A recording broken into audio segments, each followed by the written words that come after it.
Puluh-puluh ribu, ratus ribu orang duk tawaf tu. Tiap-tiap tahun dia haji tu.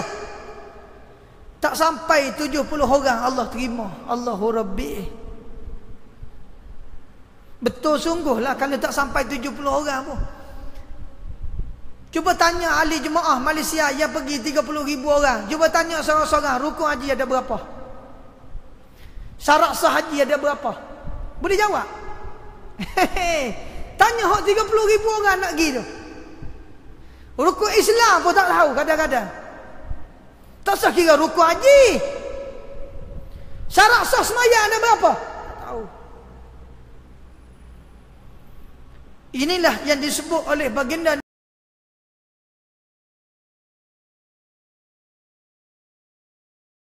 ulama India yang alim dalam bidang ilmu hadis. Jadi nak beritahunya tuan-tuan, ni musim haji ni sekarang ni, sebahagian umat Islam dipilih oleh Allah pergi ke Mekah. Dan kita kena ingat, pergi Mekah itu bukan saja pergi. Ada satu poin yang amat besar. Ada perubahan yang amat besar. Supaya kita beribadah, supaya kita mendekatkan diri kita, supaya kita membersihkan diri kita daripada buat dosa, daripada maksiat pada Allah. Dan tujuan pergi haji ialah supaya kita mendekatkan diri kepada Allah sebelum pergi, selepas pergi, selepas daripada balik ke Mekah, balik tempat masing-masing, supaya kita beramal dengan sunnah ajaran Nabi sallallahu alaihi wasallam. Itulah haji yang mabrur, haji yang diterima oleh Allah Subhanahu wa taala. Ni banyak orang pergi haji tuan-tuan, balik lebih teruk pada belum pergi. Contohnya belum pergi haji, pergi sembahyang masjid 5 waktu, balik Mekah tak pergi dah. Orang tanya kenapa tak pergi? Tak apa, satu waktu 1,000 waktu pahala. Tak pergi pun tak apa dah. Sembahyang Masjidil Haram satu waktu lebih baik 100,000 waktu sembahyang masjid lain. Jadi dia pergi haji 40 hari, jadi tak tinggal jemaah. Tak apa dah lah, banyak dah boleh. Akhirnya balik tak pergi masjid. Inilah yang berlaku. Orang kita tuan-tuan pergi haji, balik tidak beramal dengan ajaran yang diajar oleh baginda Nabi sallallahu alaihi wasallam. Sepatutnya sebelum pergi haji kita ibadat, lepas haji tambah lagi, kuat lagi, dekatkan diri kepada Allah Subhanahu wa taala. Banyak-banyak rukun haji ialah wukuf di Arafah pada hari yang ke-9 Zulhijjah. Nabi sebut dalam hadis, man sama yauma Arafah, barang siapa yang puasa pada hari Arafah, diampun dosanya oleh Allah 2 tahun. Sanah qablah wa sanah ba'dah, tahun sebelum dan tahun selepas. Tuan-tuan kena puasa ni, 9 Zulhijjah ni kena puasa. Kita tahun ni raya haji tu 1 hari bulan 9, 1 September hari Jumaat. Jadi hari Khamis tu hari 9 Zulhijjah, wukuf Arafah, sunat puasa. Siapa dia puasa hari 9 Zulhijjah, Allah ampun 2 tahun dosa. Tuan-tuan jangan lepas peluang ni. Kena istiqamah. Ya Allah, aku nak puasa tiap-tiap tahun 9 Zulhijjah. Kena ada niat. Ada orang kita dia puasa raya Syawal 6 hari boleh, tapi hari wukuf tak puasa, rugi. Hak 6 hari boleh buat, hak sehari ni tak boleh. Sedangkan hak sehari ni besar. Wukuf di Arafah hari 9 Zulhijjah. Nah, sunat puasa. Dan kalau kita belajar dalam kitab fiqh, bermula subuh pada hari wukuf di Arafah itu sunat bertakbir.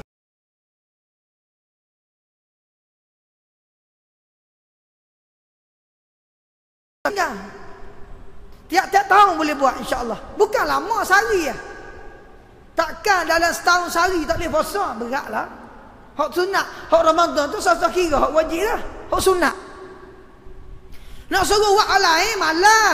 Senang komi 3 hari tiap-tiap bulan, Rajab lagi Syaban.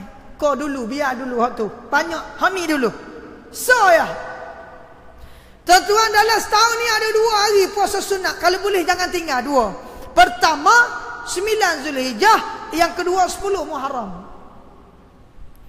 Dalam hadis Nabi SAW sebut, siapa dia puasa hari 10 Muharram, Allah hapus setahun dosa.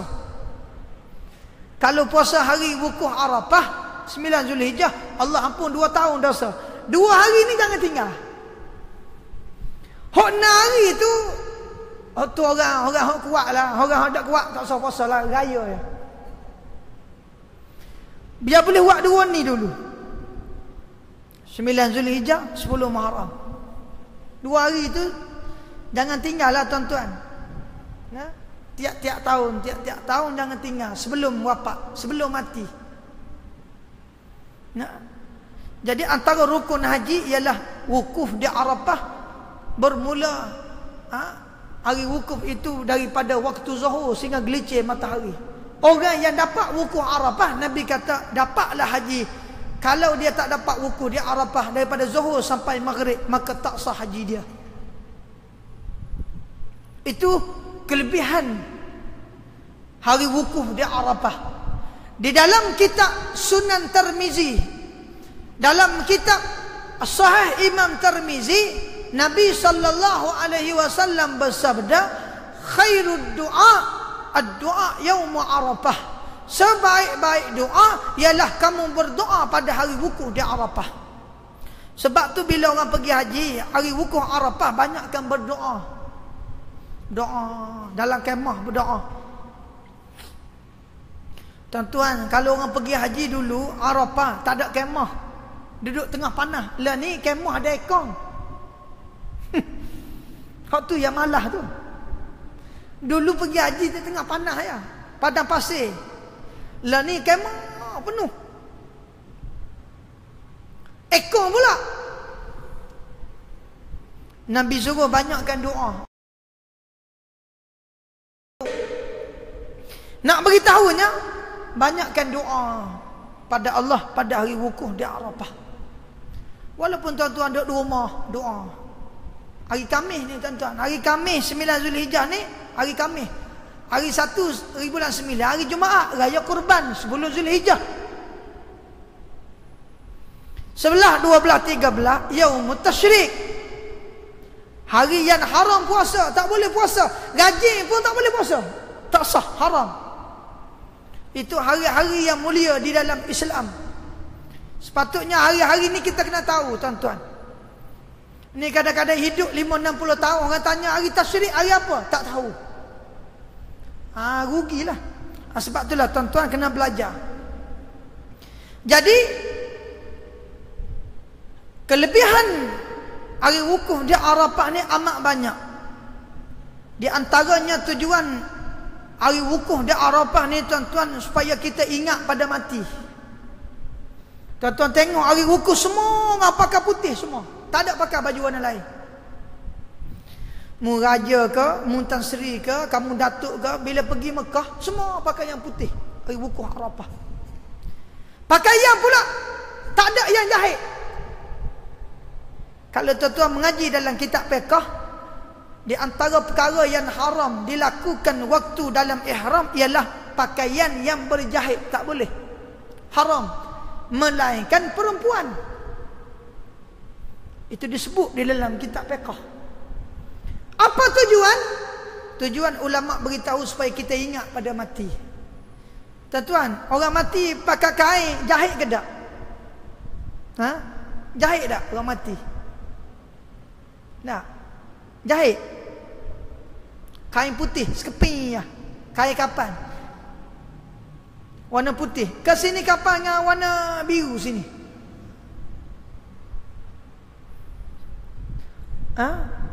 Ke warna merah sini, orange. Dah semua putih. Kaya pun putih, miskin pun putih. Raja pun putih, rakyat pun putih. Apa tujuan tu tuan-tuan pergi haji tu? Wukuf Arafah, tujuan supaya ingat lil maut, ingat bagi mati. Tuan-tuan pergi Mekah, Allahu Rabbi, tengok putih, ratus ribu orang, juta orang. Nah, di Padang Arafah putih semua. Pakai pula pakaian tak berjahit. Kain tak berjahit, kain ihram. Sibar atas belakang tutup tubuh kita tak berjahit. Berpeluh baunya tuan-tuan. Tak boleh pakai minyak wangi-wangian, tak boleh pakai pakaian yang berjahit. Itu perkara yang haram di dalam ihram. Kalau buat kena bayar dam. Apa tujuan itu? Tujuan kamu mati pun lagu itulah kamu duduk dalam kubur. Allahu Rabbi. Biar kita fikir. Dalam kubur tak ada minyak wangi, dalam kubur tak ada pakaian yang berjahit, dalam kubur tak ada kawan, dalam kubur tak ada itu, tak ada ini. Sama dengan orang pergi haji. Tak ada apa. Ni kadang-kadang kita pergi haji dengan bini kita, kadang-kadang bini tak tahu duduk mana. Bawa anak tak tahu mana, orang ramai penuh tak tahu.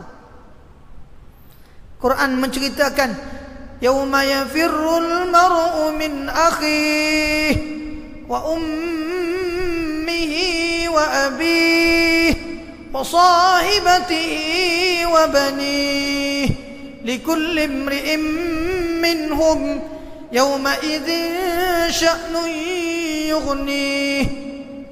Akhirat ni tuan-tuan bila mati duduk seorang ada kubur. Allah sebut tak ada kawan, tak ada mak, tak ada ayah, tak ada adik-beradik, tak ada itu, tak ada. Likulli imri'in minhum yawma idzin sya'nun yughnih. Seorang-seorang menghadap Allah akhirat. Tak ada kawan. Nah, supaya pergi haji lah. Pergi melontar di 3 jumrah. Pergi tu, pergi ni, seorang-seorang tak tahu ke mana. Hilang mak ayah, hilang, tak tahu mana, ramai orang. Apatah lagi ketika menghadap Allah di akhirat. Allahu Rabbi. Tuan-tuan, tujuan haji tu supaya ingat pada mati. Ni supaya hari ni hari Jumaat, semaya Jumaat sunat pakai baju putih. Dalam hadis Nabi sebut orang pakai pakaian putih sembahyang Jumaat didoa oleh 70,000 orang malaikat. Ni banyak orang kita ikut dia pakai baju merah lah, kuning lah, kelabu lah, biru tu berat benar, hijau lah, orange lah. Pakai sembahyang Jumaat baju orange. Bukan sunnah Nabi. Sunnah Nabi sembahyang Jumaat pakai putih. Tu imam ramai hari Jumaat pakai jubah hitam, tak tahu mari mana. Tuan-tuan, kita tengok di Kelantan pun ramai tu imam pakai jubah hitam hari Jumaat. Di Kuala Lumpur pun jubah hitam. Tak tahu sebab apa. Sebab majlis agama suruh pakai hitam kan? Wallahualam. Dia sunnah pakai putih sembahyang Jumaat. Imam yang baca khutbah pakai putih, serban putih, kopiah putih, kain putih, semua putih. Itu sunnah baginda Nabi SAW. Supaya kita hok biasa pun hari Jumaat tuan-tuan kalau boleh sembahyang Jumaat pakai pakaian putih. Itu sunnah Nabi. Kalau tak ada beli kedai simpan khas putih hari Jumaat. Sembahyang Jumaat saja. Sembahyang lain tak apa. Pakai merah, pakai hijau, nak pakai orange tak sah lah. Pakai biru pun boleh kira juga. Jadi kalau boleh putih semua kau molek. Zuhur putih, Maghrib putih, putih semua lagi molek. Tapi hok moleknya hari Jumaat tu dulu amal. Sembahyang Jumaat jangan pakai pakaian lain illa putih, illa al-abyad. Tuan-tuan mengaji dalam kitab fiqh Sabilal Muhtadi Syekh Asy'ab Banjar, tuan-tuan mengaji dalam Matla'il Badrain, tuan-tuan mengaji dalam kitab Hidayatus Salikin, tuan-tuan mengaji dalam macam-macam kitab tasawuf ke kitab fiqh. Bila sebut pada hari Jumaat, salah satunya ialah sunnah pakai baju warna putih, serban putih, kopiah putih. Sunat pakai waktu solat Jumaat. Kalau tak ada dibeli ya.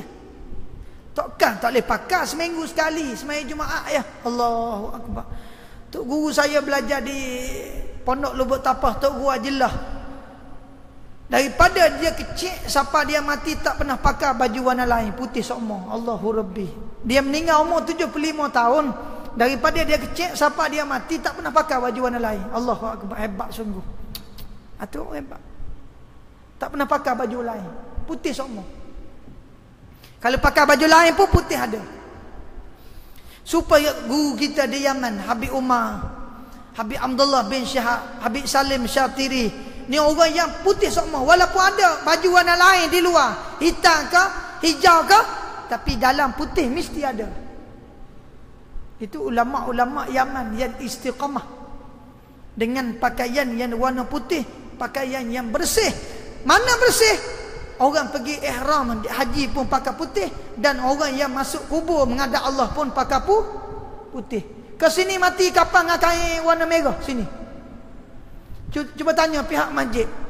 Warna merah ke kapan orang mati? Warna hitam ke? Dah warna putih. Raja mati pun tak kapan kain kuning, kain putih. Allahu akbar. Itu tanda bersih. Dalam hadis Nabi sebut, innallaha nadhifun yuhibbun nadhafah. Allah itu bersih dan sangat suka pada benda bersih. Dalam hadis lain, innallaha jamilun yuhibbul jamal. Sesungguhnya Allah cantik dan suka pada benda yang cantik. Nabi kita paling suka warna atas dunia ada dua, warna putih dan warna hijau. Ni bukan politik, ni sunnah Nabi. Tak ada dalam hadis Nabi kata Nabi suka warna biru, tak ada. Tak ada dalam hadis Nabi kata suka warna oranye, kau lagi berat. Tak ada. Sunnah Nabi paling suka warna putih dan hijau. Ini sunnah Nabi, bukan politik, sunnah. Quran pun sebut lagu tu, muttaqiina ala rafrafin khudrin wa abqariyin hisan fa bi ayyi ala'i rabbikuma tukadziban tabarakasmu rabbika dzil jalali wal ikram. Quran pun sebut warna hijau, tak sebut warna biru. Itu sunnah Nabi. Sunnah Nabi suka pada benda putih. Allahu akbar. Suka warna hijau.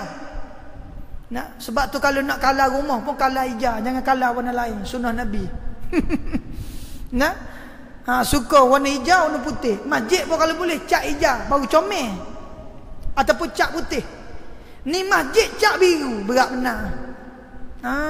Itu dia. Nah, kapet pun biru juga. Kau berat. Lah ni banyak kapet biru masjid. Allahu akbar. Sini merah. Nah, Allahu akbar. Sunnah Nabi suka putih, suka hijau. Sunnah Nabi lagu tu. Politik dah, bukan. Itu dia. Jadi kita kalau boleh sembahyang Jumaat, tuan-tuan ada pakaian khas putih.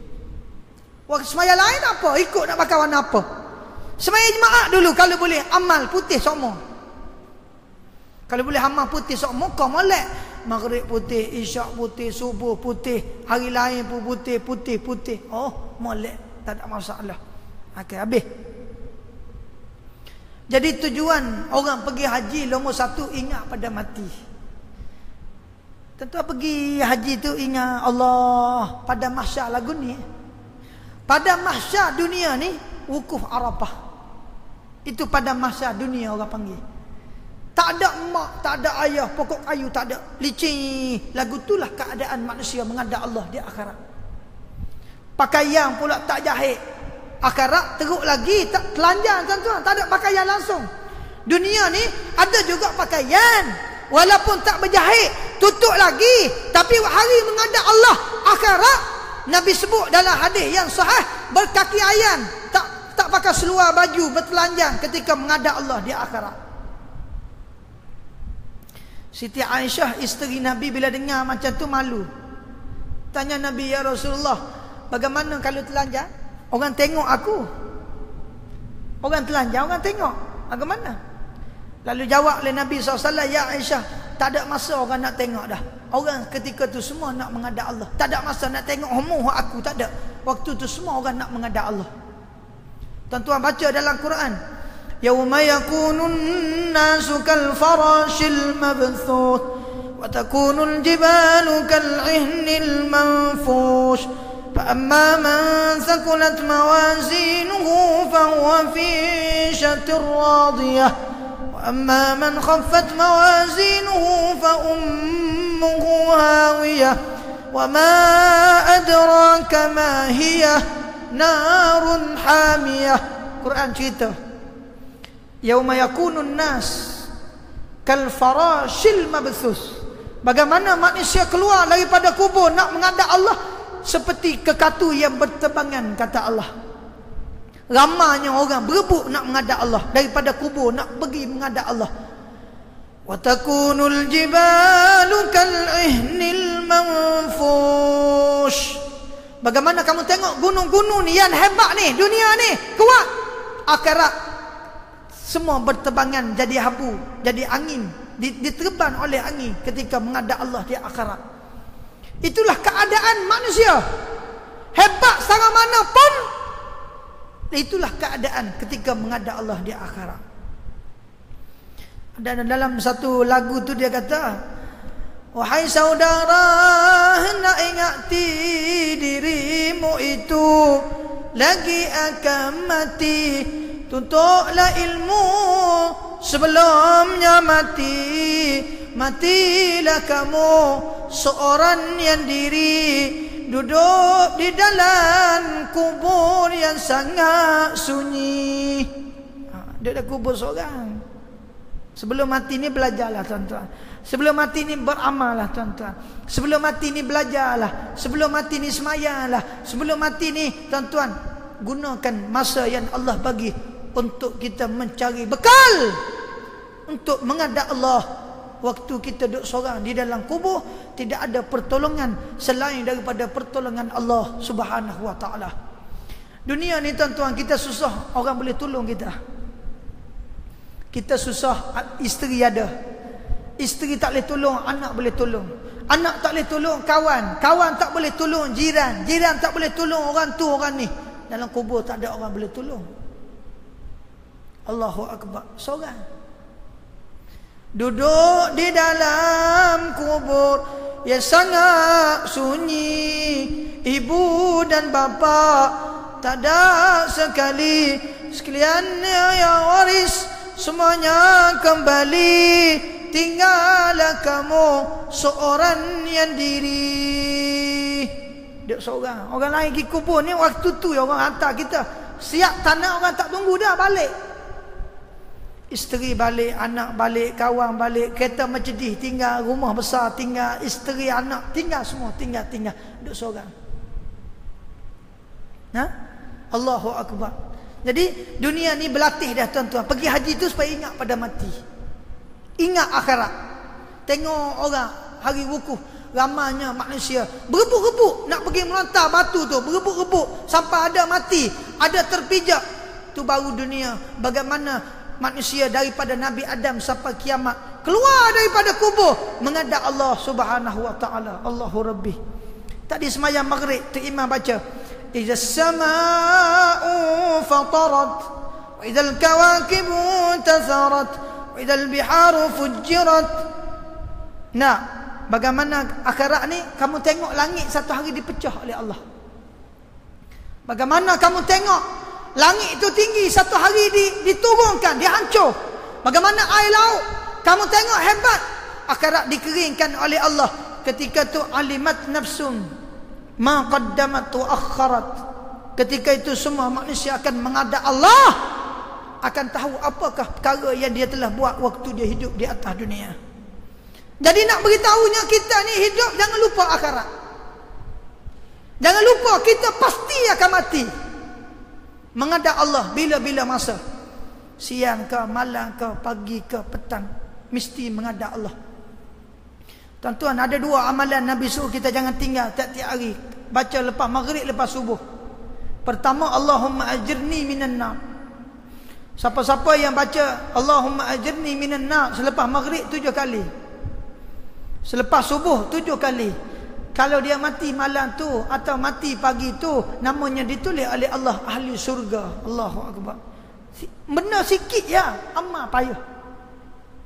Lepas maghrib 7 kali, Allahumma ajirni minna, Allahumma ajirni. Tapi banyak imam buat 3 kali. 3 kali pun sunnah Nabi. Tapi pendapat yang sahih 7 kali lepas maghrib dan subuh. Amalan yang kedua, sayyidul istighfar, 3 kali malam dan 3 kali petang. Tuan-tuan jangan tinggal ni baca tiap-tiap hari. Allahumma anta rabbi لا إله إلا أنت خلقتني وأنا عبدك وأنا على عهدك ووعدك ما استطعت أعوذ بك من شر ما صنعت أبوء لك بنعمتك علي وأبوء بذنبي فاغفر لي فإنه لا يغفر الذنوب إلا أنت. Siapa dia baca 3 kali pagi, dia mati pagi itu wajib masuk surga.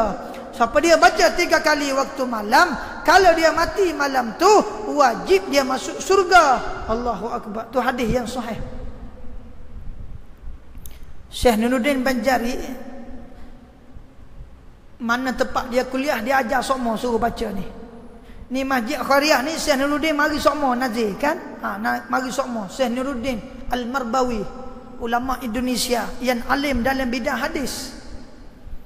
Masjid ni masjid yang terbaik dalam Gombak dan merupakan antara masjid terbaik di negeri Selangor. Dan orang yang mengajar tu ulama-ulama yang hebat-hebat datang, tuan-tuan. Mufti Kuala Lumpur Dr. Zulkifli, orang alim. Syekh Nuruddin Banjari, orang alim, ulama-ulama yang hebat. Ambil fawaid, tulis kelebihan-kelebihan. Dan Syekh Nuruddin kalau di mana dia mengajar, dia tak tinggal baca Sayyidul Istighfar. Allahumma anta rabbi la ilaha illa anta khalaqtani wa ana abduka ana ala ahdika wa wa'dika mastata'tu a'udzu bika min syarri ma sana'tu abu'u laka bi ni'matika alayya wa abu'u bi dhanbi faghfir li fa innahu la yaghfiru dzunuba illa anta. Tuan-tuan kena hafal. Takkan tak ingat makan nasi 3 pinggan. Apa hon ni dah ingat? Kalau boleh semua ingat. Sayyidul Istighfar. Siapa dia baca 3 kali pagi, dia mati siang hari, namanya wajib masuk surga. Allahu Akbar. Kalau baca 3 kali waktu malam, mati malam tu wajib masuk surga. Allah. Kelebihan banyak ni tuan-tuan. Nak beramal lah, kena beramal. Kena beramal kita ni. Naik kereta pun boleh baca, tak panjang. Allahumma anta rabbi la ilaha illa anta khalaqtani wa ana 'abduka ana 'ala 'ahdika wa 'adika mastata'tu a'udzu bika min syarri ma sana'tu abu'u laka bi ni'matika 'alayya wa abu'u bi dhanbi faghfir li fa innahu la yaghfiru dzunuba illa anta. Tidak ada orang yang boleh hapus dosa aku melainkan-Mu lah ya Allah. Ujung doa tu. Baca tuan-tuan, jangan tinggal ni. Allahu Akbar. Dalam kitab Al-Aqaid wal Fawaid dikarang oleh Tok Guru Haji Daud Bukit Abal, ada disebut juga kelebihan doa ini, disebut dalam kitab yang dikarang oleh Tok Guru Haji Daud Bukit Abal. Kalau tuan-tuan mengaji dalam kitab dikarang oleh Said Muhammad Alawi Maliki, banyak lagi lah kelebihan hadis-hadis yang menceritakan tentang Sayyidul Istighfar. Itu dia baik. Habis. Jadi tujuan kita hidup ini dan tujuan orang pergi haji tak ada tujuan yang lain. Salah satunya ialah supaya ingat bagaimana keadaan kita akan menghadap Allah di hari akhirat. Waktu atas dunia pun sibuk dah. Pergi haji tu ramainya orang, nak minum pun susah, nak makan pun susah, panas lagi, itu ini. Lebih lagi nak menghadap Allah di akhirat, teruk lagi pada itulah tuan-tuan rahmati Allah. Lebih jauh lagi. Itu dia. Masuk kubur, tak ada cahaya. Masuk kubur gelap tuan-tuan. Masuk kubur yang sempit tuan-tuan. Itu dia. Jadi itulah keadaannya pergi haji supaya kita ingat kepada mati. Baik, habis. Kita beri laluan azan sekejap.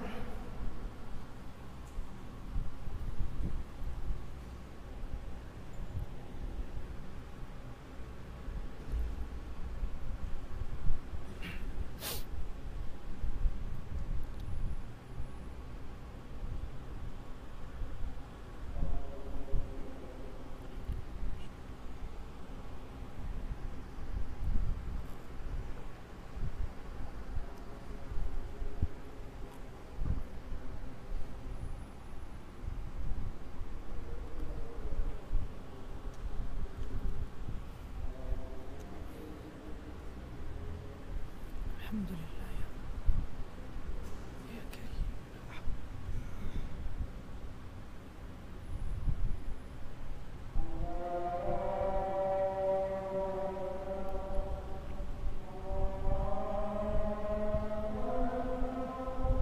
Allahumma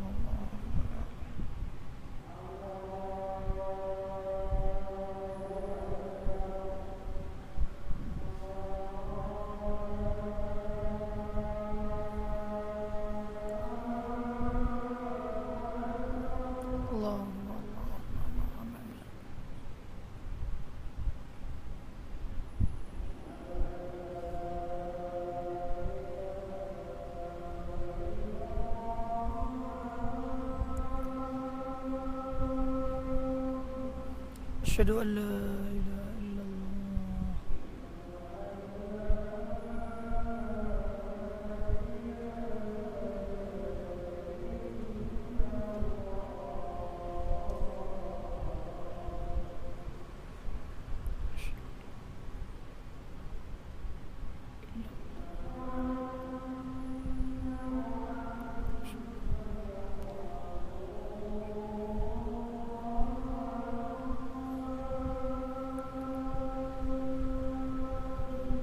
أشهد أن محمدا رسول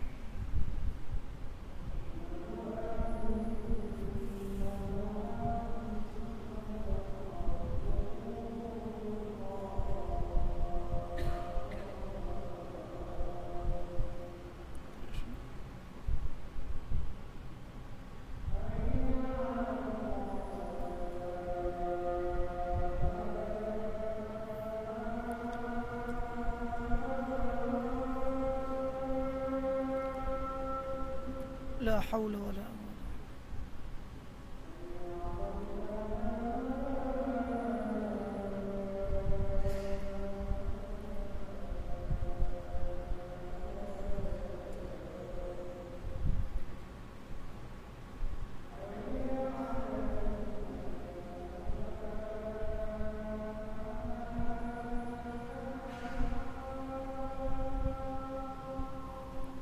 لا حول ولا قوة إلا بالله.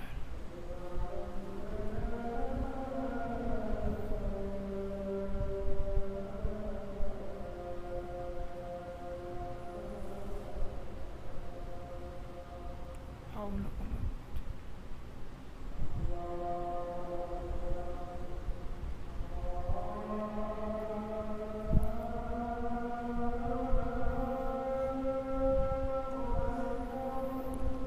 اللهم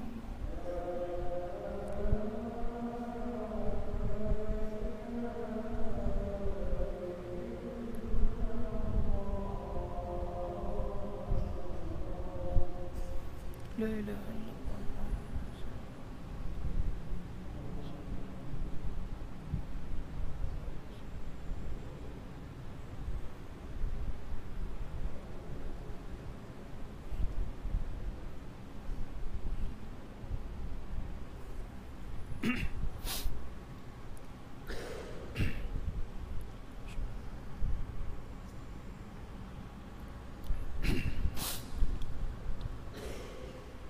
Jadi alhamdulillah,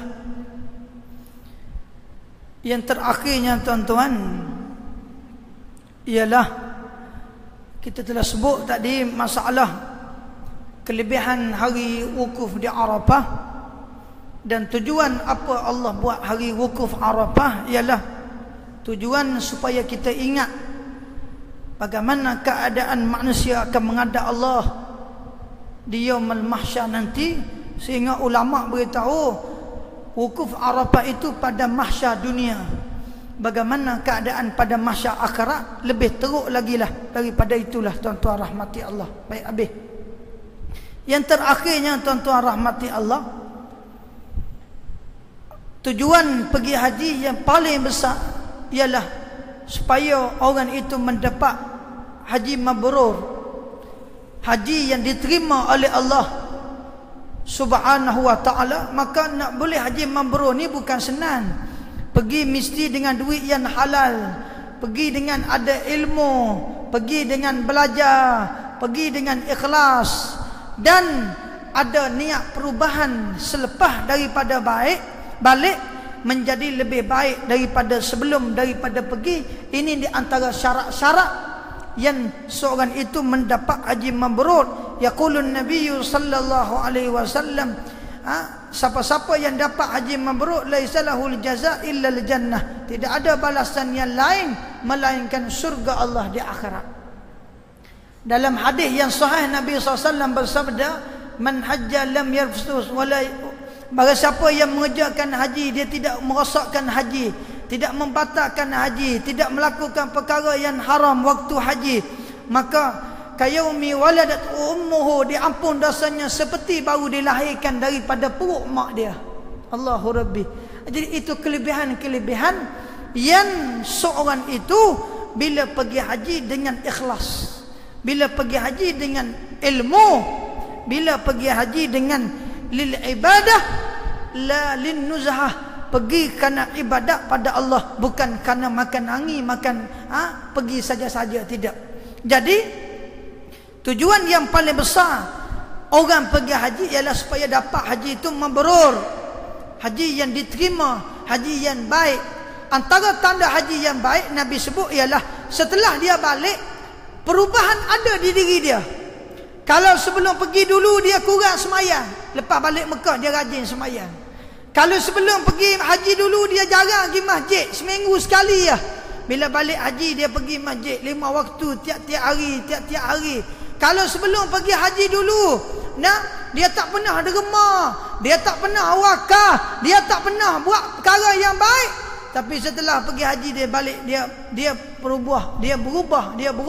Itulah di antara tanda yang dikatakan haji mabrur, haji yang diterima oleh Allah, haji yang baik. Innal abrara lafi na'im wa innal fujjara lafi jahim yaslaunaha yaumaddin. Allah sebut dalam Quran innal abrar. Kalau kita belajar dalam ilmu nahwu, abrar lapah jamak daripada birrun. Birrun makna baik. Innal abrar, innal abrara. Al abrar isim bagi inna, mesti baca baris atas nasab. Tak boleh baca bagi innal abrari, tak boleh. Innal abrara, tak boleh. Innal abraru, tak boleh. Dalam nahwunya isim bagi inna litaukid. Abrar lapah jamak. Sesungguhnya segala kebaikan orang yang buat baik. Innal abrara lafi na'im, ada lam lagi litaukid. Kalau Tuhan kata innal abrar fi na'im, tak salah, tapi ada lam tambah, lam li ziyadah litaukid. La tu tambah bagi kuat lagi. Sesungguhnya orang yang melakukan perkara yang baik lafi na'im, pasti diberi oleh Allah surga yang penuh nikmat. Wa innal fujjara, fujar lapah jamak juga. Wa innal fujjar, wa innal fujjara lafi jahim. Sesungguhnya orang yang buat jahat pasti akan diberi oleh Allah neraka jahanam di akhirat. Jadi tujuan yang paling besar ialah supaya kita jadi baik. Baik pergi haji ke, baik kita puasa ke, baik kita sedekah ke, baik kita buat amal apa saja pun, tujuan supaya kita jadi golongan yang baik. Jadi orang yang baik, orang yang selamat hidup dunia dan selamat hidup di akhirat. Sebab tu di antara doa yang diajar oleh baginda Nabi SAW, orang masuk masjid Mekah, bila nampak Kaabah, sunat baca Allahumma antas salam wa minkas salam wa ilaika ya'udus salam fahayyina rabbana bis salam wa adkhilna al jannata daras salam. Doa lepas sembahyang tu sunat. Waktu tengok Kaabah baca doa ni, Allahumma antas salam, wahai Tuhan mula Tuhan yang maha selamat, wa minkas salam, daripada kamu datang keselamatan, wa ilaika ya'udus salam, kepada kamu ya Allah kembali keselamatan, fahayyina rabbana bisalam, hiduplah kami dalam keadaan selamat. Selamat lagu mana? Selamat dunia, selamat akhirat. Berjaya dunia, berjaya di akhirat. Baik dunia, baik akhirat. Itu doa yang Nabi kita suruh baca waktu melihat Kaabah. Bila masuk masjid Mekah, baca doa ni. Itu dia benda. Jadi sebab itulah tuan-tuan, mudah-mudahan kita yang hadir ni, kalau yang tak pernah pergi lagi Mekah, mudah-mudahan Allah angkat boleh pergi Mekah, umrah atau haji sebelum daripada mati, insya-Allah.